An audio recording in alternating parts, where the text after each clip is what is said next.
Isang araw po, amin pong sasabihin yung mga bagay na dapat nasa loob ng emergency kit.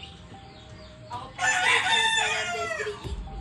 Ako po si Angel Velasco, grade 8A. A good emergency kit and an emergency plan are vital for survival. We need to plan it to make us prepared to any disaster or unforeseen events.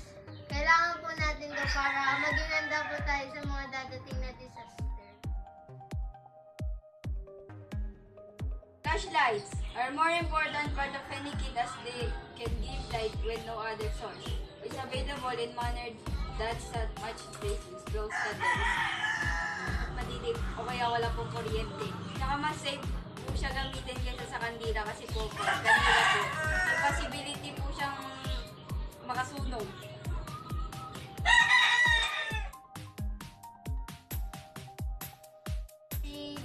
Water, because it is the most primary element to human survival.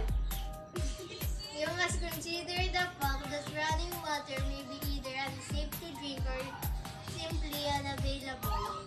After an emergency, it is recommended that the minimum you have a 3-day supply or drinking water per person. Tubig. Kailangan po natin magkaroon ng emergency supply nito na aabot ng 3 days. Kasi po, napaka-importante po ng tubig sa buhay na sa tao. Kasi po, kung walang tubig, na magkaroon ng mawalan ng tubig or maging unsafe po or madumi po yung tubig.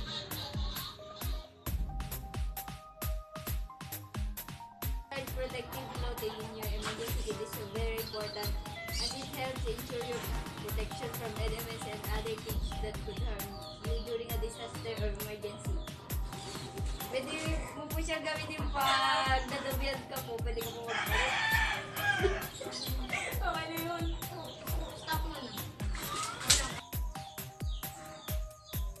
Cash. It is also important because when your supply is not enough, you can buy, and also there is a possibility that there are no credit card machines that can be used because they may be damaged or malfunctioning.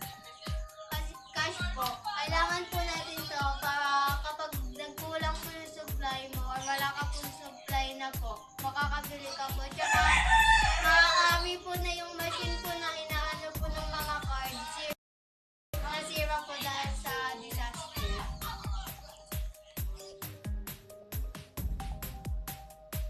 First aid kit. From a minor illness to a more serious injury.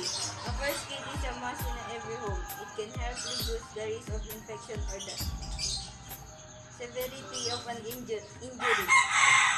Magagamit po siya pag may sugat. Pwede po siya pang linis tsaka panggamot po para mas hindi pa po lumala yung sugat. Okay.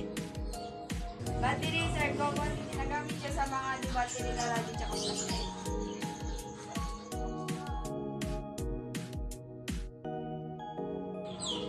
Cellphone, power bank, and charger accessories.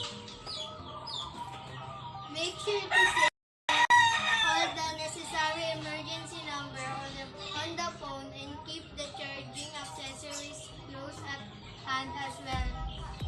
Also, keep ano yun? Make sure to save all the necessary emergency number on the phone and make sure din po na full po yung power bank nyo po.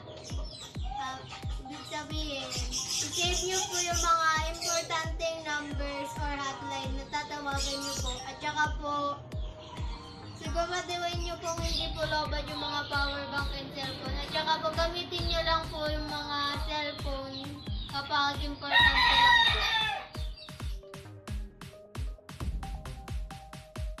Important documents. Organizing and protecting those documents before a disaster strikes is vital for personal safety and peace of mind. Examples of documents that may be gathered include vital records, insurance, property records, birth certificate, and any important personal papers. Mangyari yung hindi na kasi